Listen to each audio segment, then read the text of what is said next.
vereadores do Rio se reuniram nesta quinta-feira para mais uma sessão plenária virtual. Um dos destaques da sessão foi o projeto aprovado em primeira discussão que obriga os aplicativos de alimentação a só cadastrarem estabelecimentos que tenham alvará e licenciamento sanitário para funcionar. Os parlamentares aprovaram em segunda discussão o projeto do vereador Luiz Carlos Ramos, que obriga a Secretaria Municipal de Saúde a prestar informação e assessoria aos parentes de pacientes internados e transferidos para fora da região metropolitana do Rio. O projeto foi aprovado com duas emendas. A primeira diz que a Secretaria Municipal de Saúde será responsável pelo transporte do paciente que tiver alta médica. A segunda diz que a Prefeitura do Rio terá que pagar as despesas de traslado do paciente que falecer para o local escolhido pela família, sem qualquer cobrança aos parentes. Quero agradecer a todos os vereadores. Eu não sei, presidente, como é que é a questão da coautoria da listagem, né? A gente tem colocado, só que eu não estou achando no grupo. Então, está aberto a todos os colegas a coautoria, né? De repente, a gente poderia colocar todos como coautor. Quem quiser não ser coautor, se manifeste no grupo. Muito obrigado a todos aí. O parlamento também aprovou em segunda discussão o projeto que cria no âmbito da Câmara o diploma de reconhecimento e gratidão para todos que trabalham em atividades essenciais no município do Rio durante a pandemia do novo coronavírus. Ficou adiado por uma sessão o projeto do vereador Felipe Michel, que cria o Memorial dos Mortos pela Covid-19. Se for o melhor para todos, a gente adiar, não tem problema nenhum de adiar. Eu só acho que seria bacana um memorial, a gente votar em primeira, deixar para em segunda a gente ver as emendas interessantes, mas eu acho que um memorial virtual seria um gesto bacana, que não tem custo. Eu já vi com o pessoal da informática da prefeitura, para criar um memorial virtual, para as pessoas ali, um momento, colocar as suas fotos, um momento de homenagear os seus entes queridos, é uma forma de acalmar os corações. Mas se o parlamento entender que não é necessário nesse momento, eu também, entendeu, Tarcísio? Eu estou aqui para a gente ter diálogo e o que é melhor para nós. O que for melhor para nós. Atendendo ao pedido do líder do governo, vereador Doutor Jairinho, a Câmara adiou por duas sessões a discussão do projeto do vereador Raimon, que cria o programa emergencial de combate ao coronavírus nas favelas cariocas. As favelas do Rio já registram mais de 1.000 casos de contaminação por Covid-19. Um levantamento feito pelo jornal Voz das Comunidades aponta que já são 1.188 moradores infectados e 298 mortos em 13 favelas da nossa cidade. O Complexo da Maré concentra o maior número de casos da doença, 211. A Rocinha é a que concentra o maior número de mortes, 55. Em seguida está o Jacaré, com 119 casos e 18 mortes. Esses números revelam que este momento de crise sanitária que estamos vivendo deve ser encarado como um enorme desafio coletivo, pois o coronavírus está destruindo vidas e atacando as bases da economia e da sociedade como um todo. No entanto, o ponto mais dramático da luta contra a pandemia é agora que o coronavírus chegou com força nas favelas e periferias da nossa cidade. Fico aqui dizendo que esses dados são dados da última segunda-feira, senhor presidente. Foi com essa preocupação que propus o PL 1755, que cria o Plano Emergencial para Favelas e Comunidades do Rio de Janeiro. Uma proposta construída a muitas mãos, com profissionais de unidades básicas de saúde, lideranças de organizações de favelas e pesquisadores universitários. Em defesa da vida é que eu tenho trazido esse projeto e pedido aos senhores vereadores e senhoras vereadoras para mudarmos a forma como o poder público se coloca no enfrentamento à pandemia nas favelas. Atendendo à sugestão do vereador Jairinho, o vereador Raimon solicitou uma audiência pública para a próxima terça-feira. O objetivo é discutir o projeto com os especialistas. Sendo sensível ao projeto e sendo sensível à causa que trouxe os vereadores ao elaborar, sendo sensível que é um projeto no mérito importante, mas que não pode ser aprovado assim desta maneira, acredito eu, e respeitando também o que denunciou o vereador Leandro Lira acerca de diversas proposituras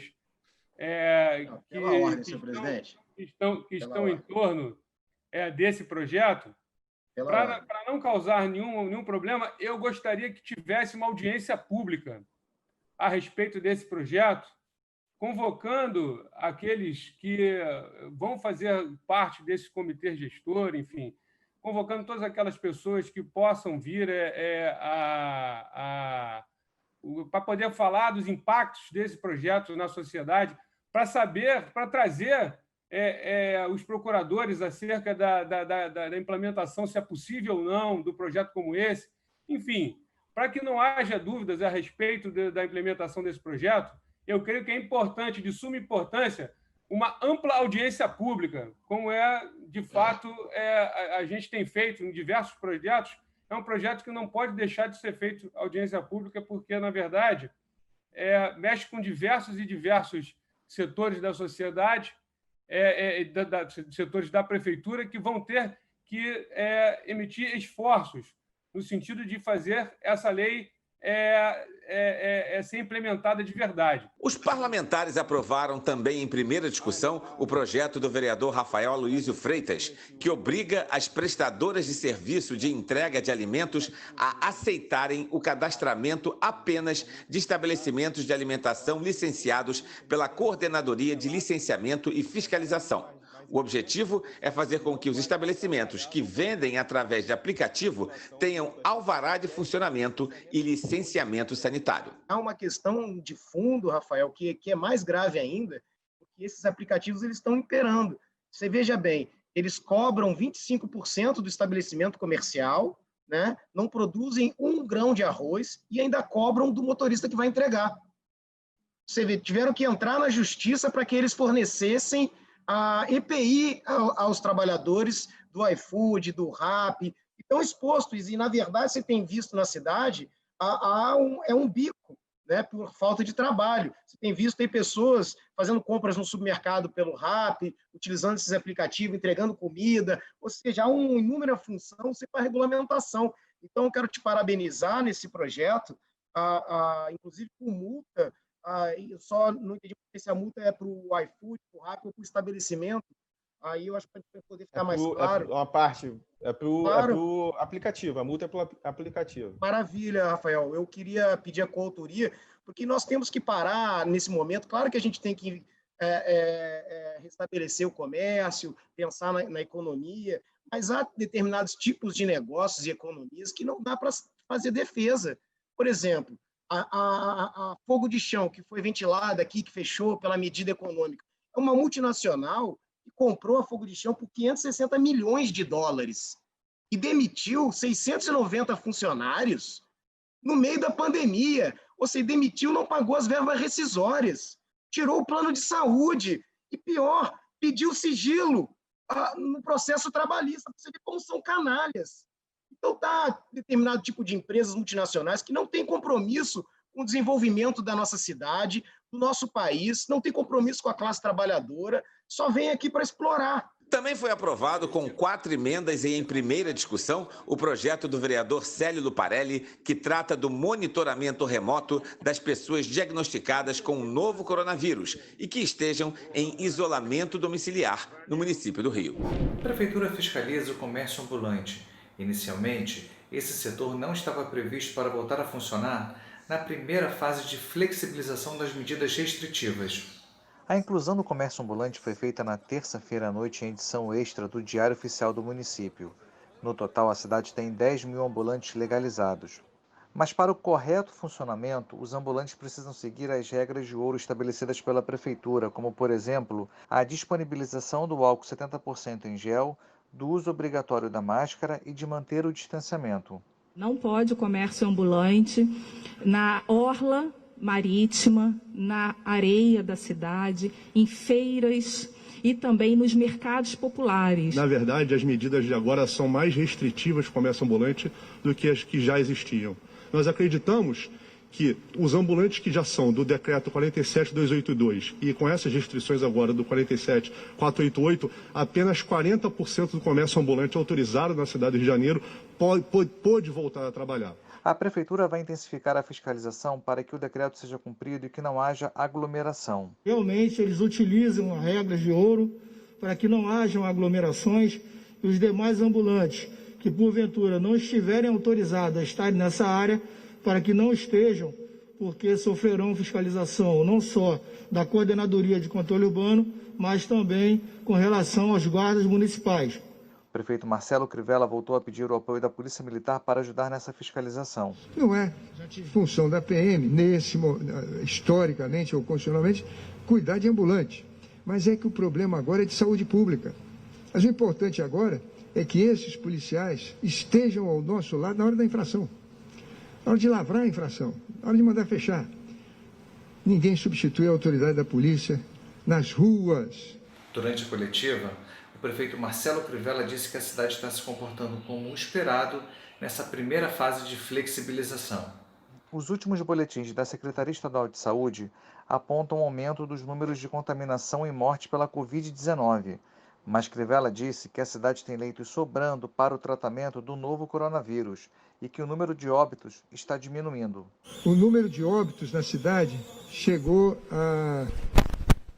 Agora voltou ao número de em torno de 220, 230 óbitos no dia, nos 23 cemitérios da cidade que são controlados pela Prefeitura do Rio de Janeiro.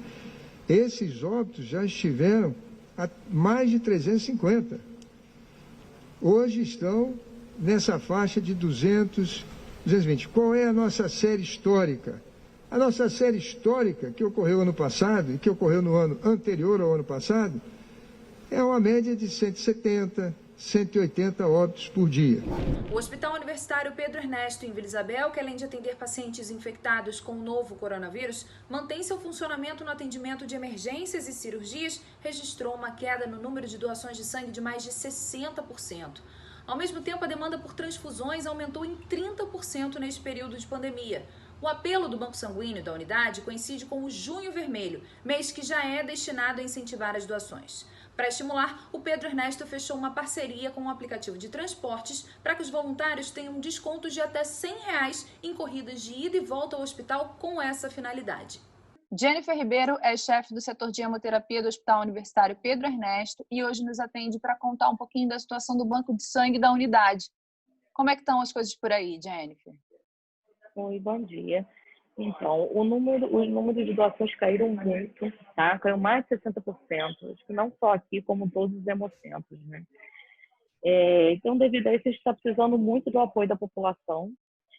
Aqui o hospital continua funcionando, né? A gente tem cirurgias, as cirurgias de urgências continuam, cirurgia cardíaca, cirurgia oncológica, e fora as outras cirurgias que não marcadas, o paciente entra necessitando, né, naquele momento. E sem os doadores, a gente não consegue atender. Algumas cirurgias a gente está tendo até que remarcar por falta de sangue. Então está bem complicado. Pois é, além da queda no número de doações, houve um aumento da demanda. Mais gente está precisando de doação de sangue. Ou seja, essa conta ela não vai fechar se a população não se mobilizar, né? Não, com certeza, porque o hospital atende paciente oncológico, paciente hematológico, e esses pacientes não pararam de chegar, não pararam de ser admitidos no hospital, né? Eles fazem quimioterapia, precisa de sangue sempre. E na verdade, para a gente, continuou não a mesma coisa, né? Aumentou, porque as cirurgias aumentaram, os pacientes, o hospital também está voltado para atendimento com um paciente de Covid, que mal ou bem, como aumenta muito, né? Aumentou o número de CTI e tal, então aumenta a necessidade transfusional. Então, a gente está com um estoque baixo em relação à demanda que aumentou. Então, fica muito difícil, né? A gente tem até uma parceria do Hemovil, o Hemovil ajuda também, claro, como todos os hemocentros, mas mesmo assim fica difícil de fazer tudo. Então, a gente precisa dos doadores aqui para ajudar. O Hospital Universitário Pedro Ernesto, como você falou, está atendendo pacientes infectados com o novo coronavírus, mas os doadores eles não precisam se preocupar porque a estrutura que foi montada para a coleta de sangue é a parte ao hospital. Isso, o banco de sangue, ele é do lado do hospital, você não precisa entrar no hospital para doar. É como se fosse, a gente fala assim, como se fosse uma casinha ao lado do hospital, né? Então, a gente fez todo um esquema de segurança para os doadores ficarem mais tranquilos. Eles chegam, logo na entrada tem álcool gel, entram 2 por vez, né? Faz o cadastro, senta nas cadeiras marcadas para esse fim. Então, assim, são 2 cadeiras separadas para cada doador, né? Depois que enche o setor ali, ninguém entra mais, fica do lado de fora, né? E quando termina todo o circuito de doação, quando um sair, o outro entra. Jennifer Ribeiro, muito obrigada pela sua participação nessa entrevista. Até uma próxima. Até uma próxima. Obrigada, gente. É possível economizar energia elétrica durante o isolamento social? Acompanhe algumas dicas. Fique atento com os chamados vilões dentro de casa. Eu converso com o Eduardo Sabatino. Ele é engenheiro eletricista e conselheiro do CREA. Eduardo, a gente sabe que é importante economizar energia em qualquer momento do ano, né? Mas nesse período de isolamento social, por que é tão fundamental a gente ter essa consciência? Primeiro, Sérgio, pelo custo, né? A gente tem um custo de energia que normalmente a gente não usava, porque a gente estava trabalhando em outro local de trabalho. Então, no momento que você está em casa, você passa a utilizar mais seus equipamentos, passa a utilizar mais a sua infraestrutura. A infraestrutura deixa de ser da sua empresa e torna uma infraestrutura sua. Então, é um custo seu que normalmente ele vai afetar ao final do pagamento da sua conta de energia. Como é que a gente consegue se adaptar nesse período onde o consumo de vários equipamentos acaba sendo primordial para o nosso trabalho, para a nossa sobrevivência em um momento de isolamento social? Nesse momento, a gente tem que ter em consciência, tá? Que os equipamentos de mais idade, eles têm um rendimento menor. Então, com isso, você tem um consumo maior de energia neles. Eles vão gerar mais calor. Então, com isso, a perda nossa é muito grande em cima do calor gerado por esse equipamento. Vide, por exemplo, as lâmpadas incandescentes, que foram substituídas pelas lâmpadas de LED, onde você gerava só perda de calor por volta de 90% do seu consumo era perdido em forma de calor. E com o LED você diminui isso aí enormemente. Então, seu equipamento eles têm de estar mais atualizado, com índice melhor de rendimento. E quais seriam as suas dicas nessa rotina que praticamente foi alterada há alguns meses? Ou seja, como que a gente deve se portar dentro de casa nessa relação de consumo de energia durante o período de isolamento? Aí é básico, né? As lâmpadas desligadas, os equipamentos que não estão em uso desligados, tudo isso desligado. Por exemplo, a gente está passando aqui no Rio, nesse momento, um período de temperaturas bem amenas. Então, para que deixar um ar-condicionado ligado? Deixa a luz entrar, abra a janela. Você tem, em função do coronavírus, você tem a movimentação do ar, que elimina a possibilidade de contágio. Tá? Deixe a luz normal, a luz do sol entrar, né? E com isso você diminui o seu uso do dia a dia em cima de equipamentos aí de computador, internet. Esse custo não tem muito como abaixar, tá? Mas os equipamentos periféricos que você usa, tá? Uma televisão não precisa ficar ligada se você não está vendo, tá? A máquina de lavar é desligada, coisas desse tipo. Eduardo, muito obrigado então pelas suas informações. No isolamento social, as lives estão mais presentes no nosso dia a dia. O intérprete de Libras nas transmissões pela internet proporciona acessibilidade para pessoas com deficiência auditiva se divertirem também. Mas qual a importância de estimular um ambiente verdadeiramente inclusivo? Será que daqui para frente teremos acessibilidade no nosso dia a dia?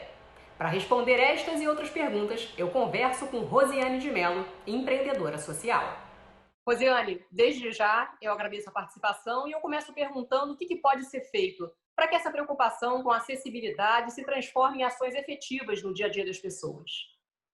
Sim, nós precisamos nos conscientizar da necessidade do nosso próximo.